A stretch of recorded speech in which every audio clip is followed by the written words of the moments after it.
think of 360-degree action cameras, you probably think of really blatant 360-degree effects, like this tiny world effect. Makes me look like I'm walking on a little planet. And these effects are really cool at first, and then the novelty wears off, and you're left asking the question, what is this 360-degree camera actually good for? That's one of the questions I want to tackle in this video. When is a 360-degree camera useful compared to a traditional action camera? But the other question I want to ask is the Insta360 One R actually a good camera to get? That's the camera that we're reviewing today. And the Insta360 One R promises to be both a good 360-degree camera and a traditional 4K wide-angle action camera. So does that mean that the Insta360 One R can replace both a GoPro Max and a GoPro Hero 8 at about the same price as the GoPro Max alone? I'm Joshua Bardwell, and you're going to learn something today.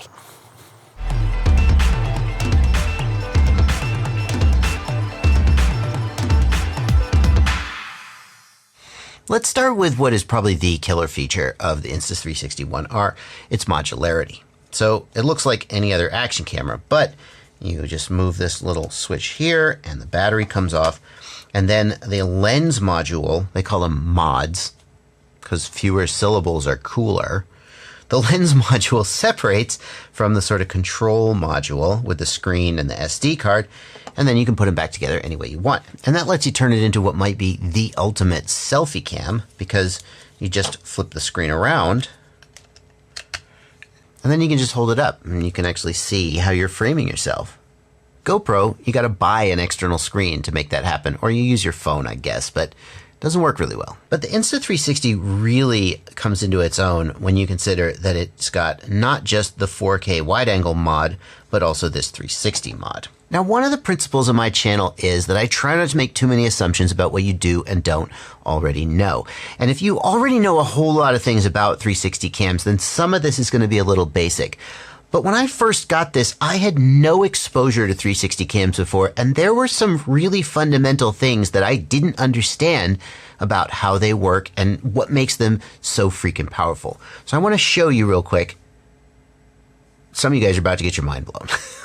Now, as it says on the screen, the preview screen quality is compressed. Do not judge the image quality based on what we're seeing here. This is just coming over the Wi-Fi. But what I want you to see is that as I pick the camera up and as I move it around, the image on my phone doesn't change at all. The camera is stabilizing the image independent of its orientation. And as I turn the camera, it doesn't matter how I twist and turn the camera. Well, it matters a little bit because it's trying to stabilize it, but it doesn't matter how I twist and turn the camera. The framing of the image stays the same. So if I take and I just rotate this around so you can see here, and then if I aim the camera down or aim the camera up, it doesn't matter. Well, it kind of doesn't matter.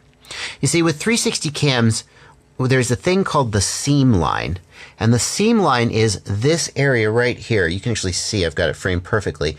You can see that as I move my hand into the seam line, the camera, it has a 180-degree lens, so there's this slice of space here that it can't quite see.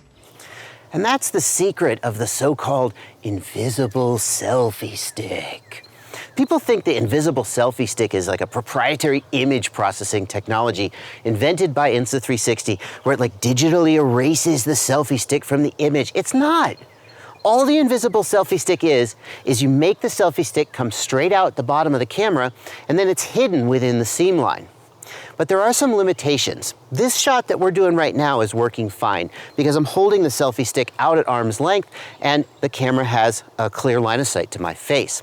But if we go back to the shot I did at the beginning of the video where the selfie stick was coming straight out the back of the quadcopter, now the subject is in the seam line and problems start to occur. And that can happen not only if the subject is directly like below the camera, but also if we turn the camera 90 degrees to the side, now I'm in the seam line.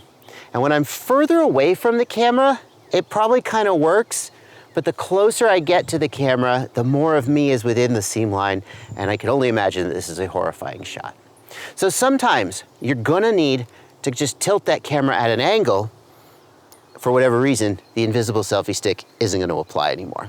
If you think of 360 cams and you think of novelty shots like this tiny planet view, I think you're really missing the picture.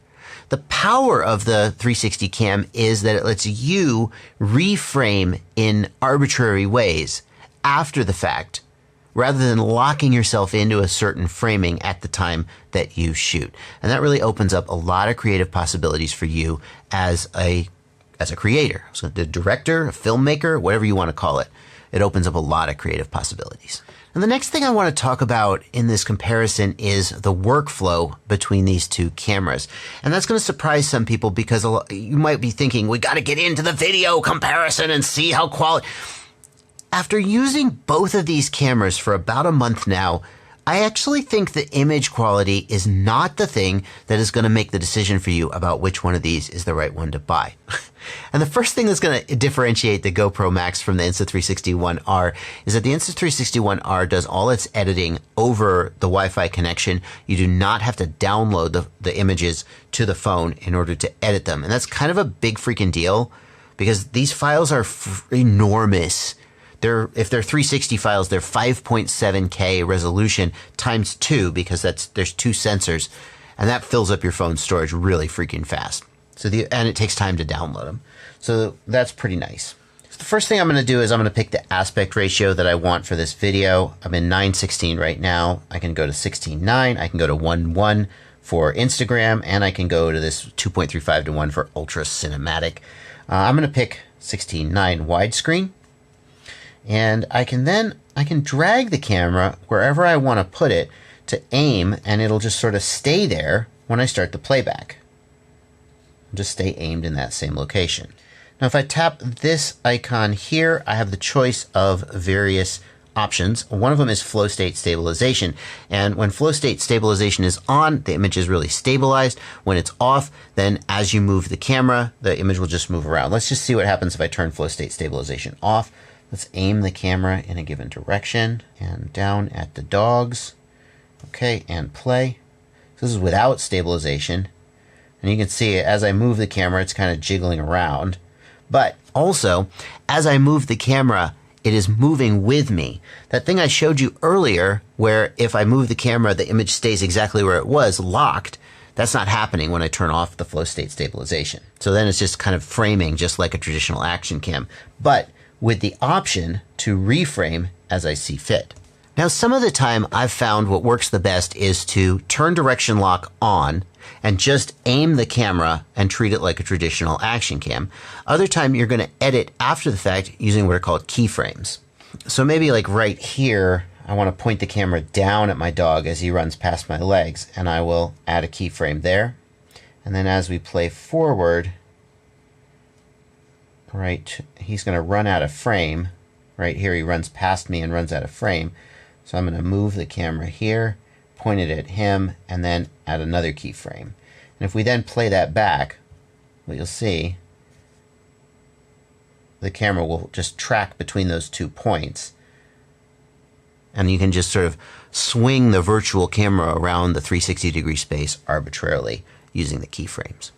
So the Insta360 editor gives you a lot of power to choose to either treat the camera like a traditional action cam, wherever you point it, that's where it's aimed, or to treat it like a 360 cam where the framing is completely independent and controlled in both keyframes in as much detail as you want. You can zoom in, you can pan around, you can do all of that stuff in keyframes in the app. One last thing that I want to show you about the Insta360 One R is that it has object tracking, which I don't think the GoPro does have it, at least not in the app. I actually used it to track myself.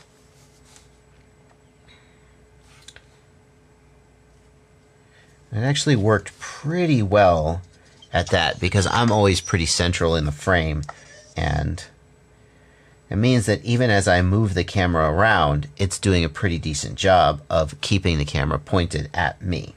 It works okay in some cases, and it can provide really natural camera movements that are really difficult to emulate with keyframes. You'd need like a lot of keyframes. Now the workflow for the GoPro Max is pretty much the same, but the GoPro app is really very polished and very nice. And if I had to pick between the Insta360 app and the GoPro app for editing, I would take the GoPro app on the phone. But here's the thing. I don't want to edit these things on my phone. I don't want to be like, I have a computer. I have a 24-inch screen. I have a mouse. I want to edit these on the computer. And that is where Insta360 1000% destroys GoPro. Let's go over to the computer and I'll show you what I mean. The PC workflow starts when you offload your files from SD card to your hard drive. And if you're like me, you're going to be a little bit surprised that they're not like MPEG files. They're not video files. You can't just double click them and play them back. They're these 360 files and they're like proprietary format. It is nice though that when you install the Insta360 PC app, it does install a preview, a thumbnail previewer for Windows Explorer so that you can actually kind of look at the files and kind of, oh, I see, that's that one, that's this one. GoPro does not have that at all, as far as I can tell. You just, which of these files is the one that I want to delete? Which is the one that I want to keep? Which is the one that I want to work on? Really, the only way to do that workflow is over on your phone. Okay, that's not exactly true. There is a macOS program that can view and play back the GoPro files on desktop. There is not a Windows program. A lot of people use Windows. According to this help article from March 2020, GoPro does have a beta version of a Windows app, but it is not out yet as of this time. So then what you're going to do is open up the Insta360 app and you're going to import your files. You can just pick a whole folder. And then we'll begin doing our keyframing just like we do on the mobile app. We can just make that look however we think looks the best. Another thing I really like about the workflow of the Insta360 is that all of the decisions you make about the footage, whether you use stabilization, etc., all of those decisions are made after the fact in the Insta360 app, whether that's on your phone or on your desktop. If you decide that you don't like the look of the stabilization and you want to turn it off, just turn it off and re-export the footage. With a GoPro, the workflow is a little more focused on making these decisions in the camera at the time that you press the record button. And that means that once the decision is made with the GoPro, it's baked into the footage and you can't go back and change it later. Depending on your workflow, that might be an advantage. You might find it a hassle to have to make those decisions after that. But personally, I find it really, really freeing. And these decisions, they also apply if you are not using the 360 mod, if you're using the 4K mod. So for example, this is footage from the 4K mod. It's not 360 footage, but you can see that up here on the right, I still have the option to turn stabilization on or off, and I have the option to change the field of view retroactively. Ultra wide, wide, linear, narrow. Those are decisions that you have to make at capture time in the GoPro. The Insta360 lets you make those decisions afterwards. By comparison, the GoPro workflow is really freaking annoying. So first of all, as I said, as of today at least, you cannot preview the GoPro files on Windows. You have to preview them on mobile. You have to use the GoPro Max exporter, and the result is a spherical file like you're seeing here, which is still no good to anybody. How do you actually edit and output a watchable video with keyframes that you move around?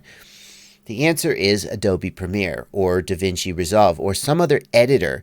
You're going to use your full-fledged video editor with a plugin, and if you're like a pro-grade editor, that may appeal to you. The keyframing in Adobe Premiere is more sophisticated than the keyframing in like the Insta360 app. But I think for a lot of people, many people aren't editing on a pro editor. Many people don't have the skill and wouldn't appreciate the interface of working with a tool like Premiere to do this kind of editing. Never mind that having to run all this crap through this exporter to get it to the spherical format before you can even start looking at it is just it's just a real bodge, and I really think it's a vastly inferior workflow for most people. Well, all right, now it is finally time to compare the image quality of the cameras. And we're going to start with this footage that you saw earlier in the video. This is the Insta360 One R with the 360-degree mod. I have custom tweaked the field of view to be what I think is pretty awesome. And we've got the horizon leveling turned on, which causes the quadcopter to appear to move and roll and pitch and look like a fighter jet flying between the trees. I think it's pretty freaking cool. If we turn the stabilization off, you can see what the quadcopter is actually doing.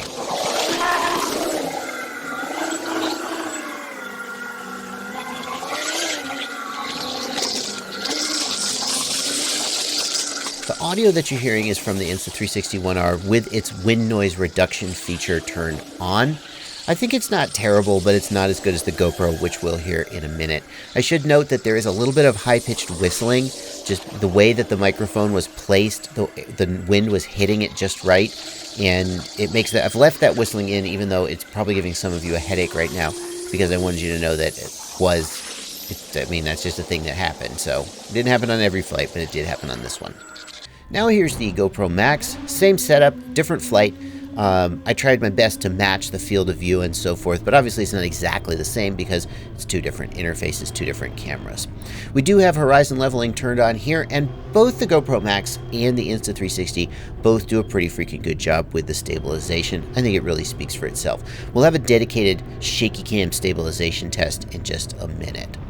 The color on the GoPro is probably the biggest way that it stands out from the Insta360. This is the default GoPro color profile, and it has a little more contrast, darker blacks, and a little less dynamic range.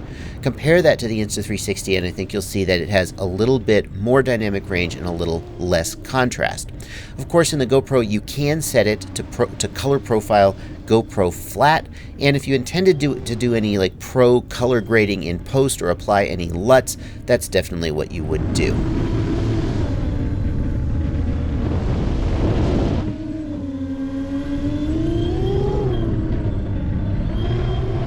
There's no question that the GoPro destroys the Insta360 in terms of the audio quality. The GoPro has an array of microphones. It dynamically mixes the microphones based on which one is, I don't know how they do it. It's probably patented.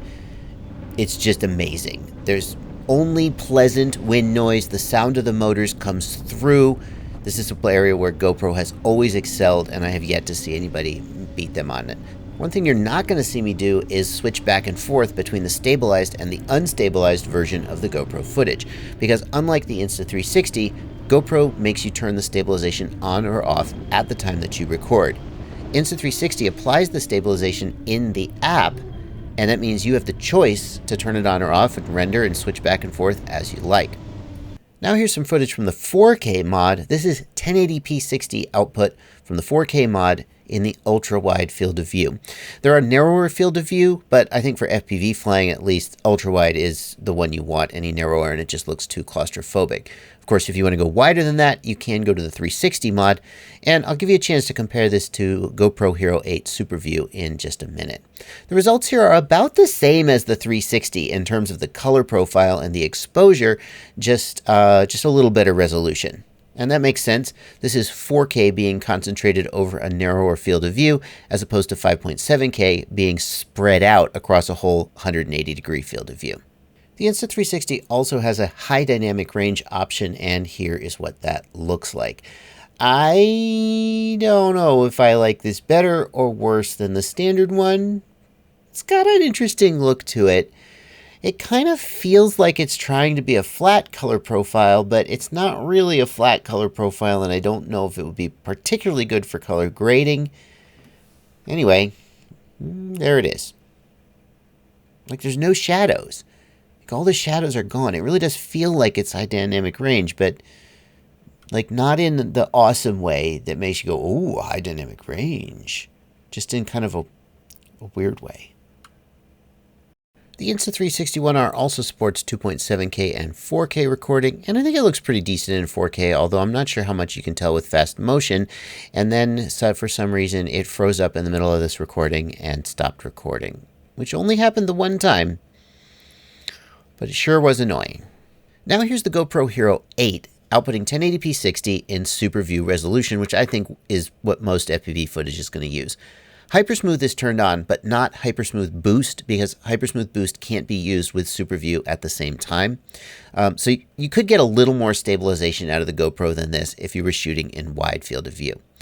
I can tell you that if you freeze frame and zoom in and really dig around, I think the GoPro has the edge. But I'm not going to do that because you're probably not going to do that either. I just want you to watch the footage and see for yourself whether you think the Hero 8 wins this one compared to the 4K mod on the Insta360 One R.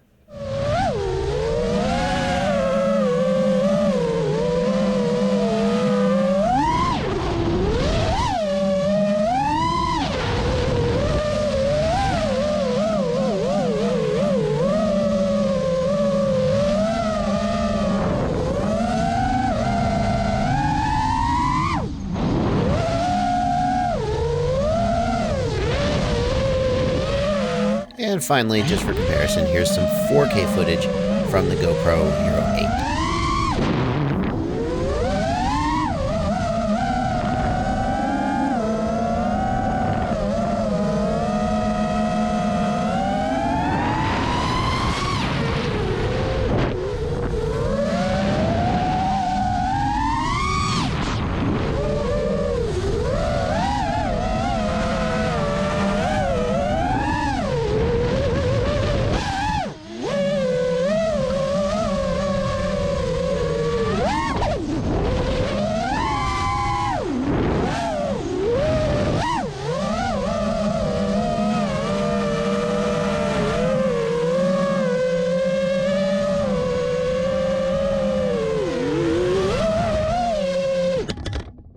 Well, FPV footage isn't the only thing we ever shoot with our cameras, so here is a little walk and talk test to show how the stabilization of the two cameras compares, and a little bit of image quality comparison in a little different scenario.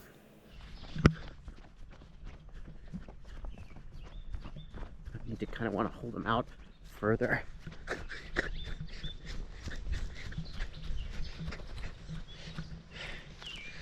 And here's a comparison to the Hero 8, this time with Hypersmooth Boost enabled.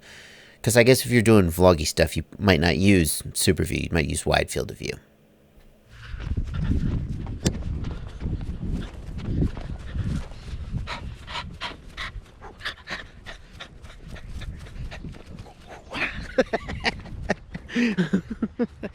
Oh, okay, there we go. What else should we talk about before we get to the conclusion of the video? The interface. The interface of the cameras. GoPro wins this one hands down. Let's take a look. The Insta360 menu is pretty basic. It's got everything you would want, but nothing really, like, flashy. One nice thing that the Insta360 does have that the GoPro doesn't is the ability to play back the files on camera, including the ability to pan and drag around. So you can review your footage right there on the camera. GoPro wants you to do that in the smartphone app. What if you don't have your smartphone? What if you don't want to take it out? The Insta360 also has the ability to pan around while you're composing your shot. This seems like a really obvious feature for a 360 camera. What if I don't want to be looking that direction? With the GoPro, you can either be looking forward or you can be looking backward. So you can still use the GoPro for selfie cam mode. But if you're pointing any other direction, the GoPro can't do it. The biggest use of this I've found is if you're going to do the invisible selfie stick, it really helps to be able to sort of pan the picture downwards and look and see if the selfie stick is visible and kind of tweak and micro adjust the camera. GoPro just doesn't have the ability to do that unless you take your phone out and use the smartphone app. But what if you don't want to do that? But other than these little quibbles, the GoPro's interface is just so much better. And if you've used a GoPro, you know this. So they've got the ability to tweak the profile, change the shooting mode, Pro Tune, which lets you have control of all of these settings. The Insta has some of these settings as well, but the GoPro is just a lot more controllable in how you expose and color the shot. It's got quick menus here, so I can very quickly turn my color from GoPro color to flat. You can actually customize these 4 buttons here at the corners so you can have the most commonly used functions at the corner. Here I can switch it from 360 mode to action cam mode.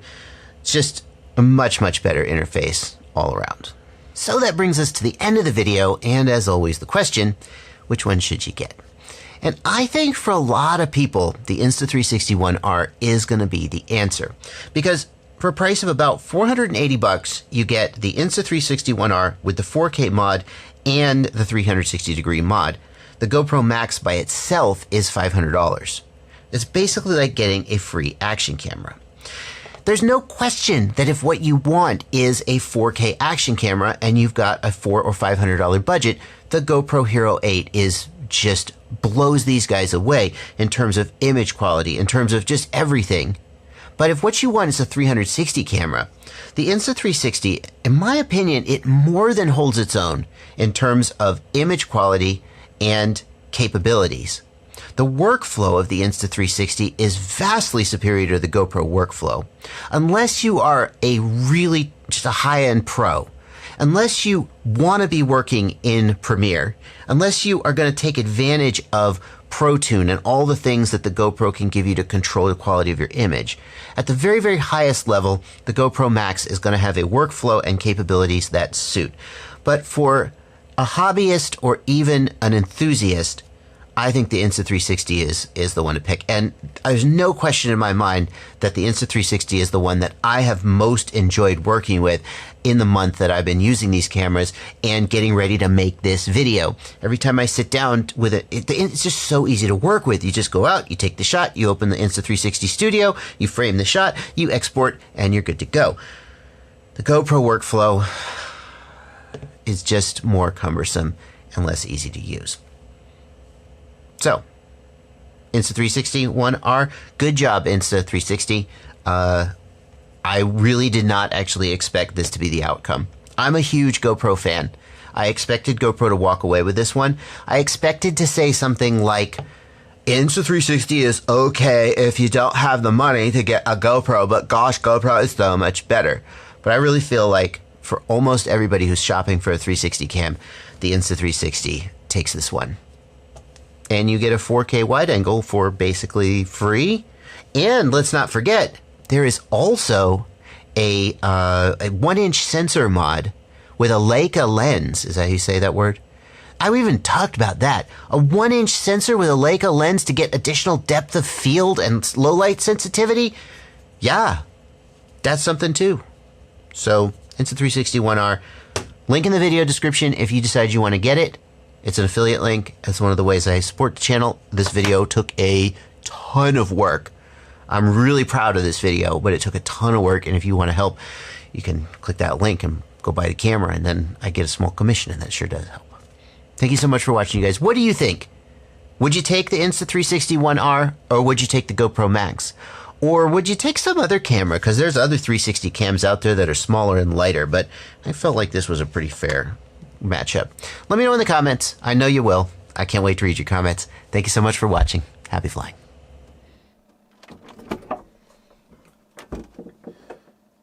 What are you doing in here? The least you could do is subscribe or join my Patreon, or like just here's another video I picked out for you. Jeez.